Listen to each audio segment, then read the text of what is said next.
বৃষ্টির দিনে পাউরুটি আর চিকেন স্টুর একটা অসাধারণ কম্বিনেশন। তাই জন্য আমি চিকেন স্টু করার জন্য কতগুলি সবজি স্লাইস করে কেটে নিয়েছি।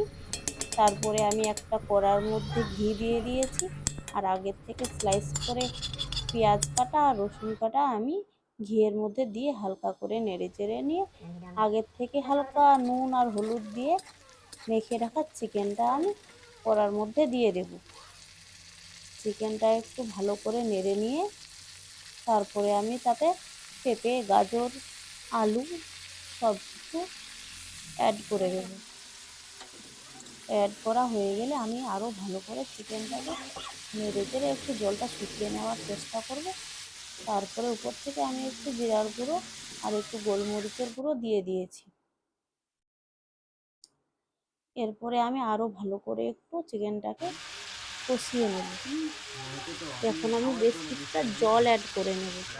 জলটা এমনভাবে অ্যাড করবো যেন সবজিগুলো একদম জলের নিচে ডুবে থাকে, তাহলে ভালো করে কুক হবে। তারপরে আমি 4টে তেজপাতা দিয়ে দিয়েছি, তেজপাতা দিয়ে ঢেকে দিয়েছি। এখন আমি 20-25 মিনিট মতন কুক করে নেওয়ার পরে ওখানে বিনসটা অ্যাড করেছি আর টমেটোটা অ্যাড করেছি। বিনসটা যেহেতু কুক হতে একটু সময় কম লাগে, সেই জন্যই আমি ওটা শেষে অ্যাড করেছি।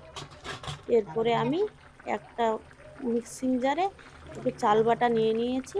চাল বাটা আপনারা না চাইলে নাও দিতে পারেন, আমি দিয়েছি কারণ আমার কাছে কর্নফ্লাওয়ার ছিল না। সবটাই হয়ে যাওয়ার পরে আমি গোলমরিচ গুঁড়ো আর জিরা গুঁড়ো একটু বিট লবণ মিশিয়ে কড়ার মধ্যে দিয়ে দেব। দেওয়া হয়ে গেলে আমার পুরো স্টুটা কমপ্লিট। এখন আমি একটা চালার উপরে ব্রেডগুলোকে ভালো করে টোস্ট করে নেব। তারপরে আমি ব্রেডগুলোর উপর একটু ঘি লাগিয়ে নেব, দিয়ে আমি এই স্টুটাকে একটা কাচের বলে সুন্দর করে তুলে নেব। তুলে নিলেই আমার রেডি হয়ে যাবে খুব সুন্দর চিকেন স্টু। আমার তো এই চিকেন স্টু খেতে খুব ভালো লাগে। আপনাদের কার কার এরকম চিকেন স্টু খেতে ভালো লাগে আমাকে অবশ্যই কমেন্ট সেকশনে জানিয়ে দেবেন। আজকের মতো টাটা। দেখতে থাকুন লিটিল নোবেল। দেখা হচ্ছে আবার একটা নতুন ভিডিও নিয়ে। Bye, tata.